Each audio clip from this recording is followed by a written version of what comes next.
எல்லாருக்கும் வணக்கம். நேத்து தங்கத்தை பத்தி ஒரு வீடியோ போட்டிருந்தேன். அதுல சேதாரம், மெயினா சேதாரம், அதுக்கு எதுக்குங்க வாங்குறவங்கிட்ட பில்ல போடுறீங்க ஒரு சில பெர்சன்டேஜை போட்டு அப்படின்னு கேட்டிருந்தேன்.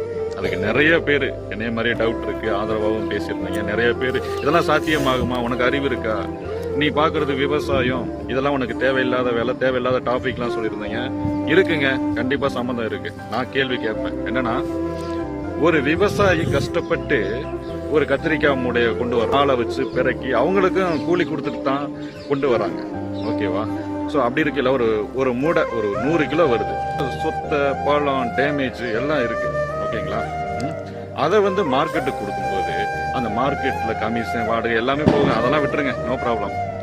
ஆனா அந்த விவசாயிக்கு 100 கிலோக்கு கொடுப்பீங்களா? ஏன்னா விவசாயி கழிச்சு 70 கிலோ தான் கொண்டு வந்திருப்பாங்க, 30 கிலோ வேஸ்டேஜ் ஆயிருக்கும். ஓகே, அதுல பிறக்கிறதுக்கு கூலி கூட ஒரு 4-5 பேரை வச்சு பிறக்கிருப்பாங்க. இப்ப விவசாயி